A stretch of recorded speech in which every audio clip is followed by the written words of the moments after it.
down and you will see them. There's a bridge just before you come to the bridge. You'll see them in amongst the trees. On this side. So I'm back to the Book of Kells now. So they continued it in on the island of Iona, and these young boys were overseen by master craftsmen. The kind of colours that they used would come from fruit and vegetable dyes and from extracting colour from maybe rock or whatever. Anyway, they worked on these intricate designs, and that is what you see. You see one page of the illuminations.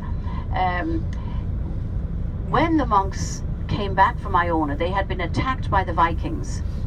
These were the Vikings that came from Scandinavia, and they were attacked, and so they left and they came back to Ireland. And this book was lost for a period of about 3 or 4 months. It was eventually found without its cover, because the value that the Vikings saw was the cover of the book. The book would have been bound in gold and studded with jewels, probably. So that's what they took. So the inner part, with the script and the illuminations, was left. And that's what is housed now in Trinity College. So once it was found again, it was housed in Trinity College, and it's been there ever since. Trinity College itself is the University of Dublin. It was founded in 1591 by Queen Elizabeth I. Queen Elizabeth founded it in order to continue the Reformation that was started by her father Henry VIII. And so she wanted young men, because that's what it was, for education of only young men at that time. She wanted to have them educated in the way that her father wanted it. So she didn't want any influence of the Pope. So she established this university here for the education of young men. It's now a mixed non-denominational University of Dublin. In this country, in Ireland, education is free for those that want it. Third level education, one pays a registration fee of €3,000 per annum. So you pay for your registration fee. The biggest cost, of course, that one has for students would be the cost of accommodation, because if you're living out of Dublin, you have to pay for accommodation, and that can be very expensive.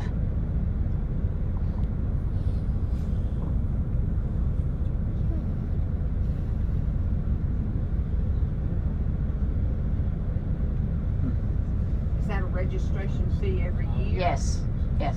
So it costs you $3,000 a year if you were to live in Dublin.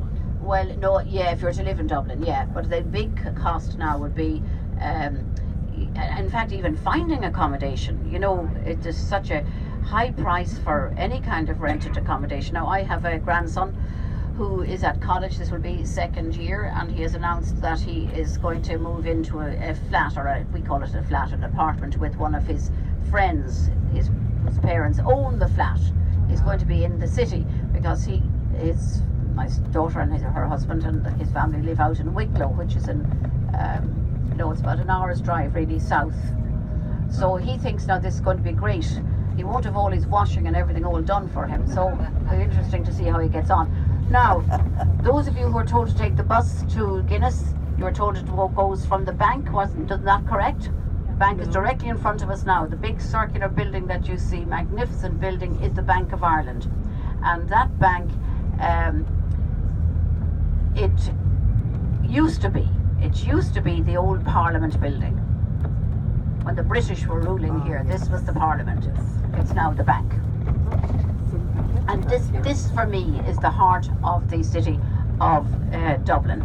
This area that we're coming into now, College Green here, with the bank right here. It's just been cleaned up, looks very nice. And then you have Trinity College on the left-hand side here. The main entrance, we'll be going in the side entrance. Now folks, this is really important for you. As we come around here, the street that's going to be appearing immediately in front of us is Grafton Street. So if you walked up to the top of Grafton Street and continued straight, you'd end up back at your hotel. I'm going to say 10-15 minute walk. So just have a look now as we come around the street immediately in front of us. We have to go left onto Nassau Street, but immediately in front of us is Grafton Street. Can you see it there? In front of us. You walk straight and keep going straight the whole way, and it takes you back up to the traffic lights on Harcourt Street, and then you just take a right turn and you're back at the hotel. You with me? Yep. Okay. straight up Grafton onto Harcourt. Keep going to the end of Harcourt. You'll see the railway station on the left, and you take a right turn, and the hotel is on the corner. Now this is Nassau. I need you to remember this, folks. Nassau Street. We're going to be going in the side entrance into Trinity College now, and you will have to follow me. I'm going to step out of the coach, and I'll stand back against the wall and wait until everybody gets out. And you need to stand back against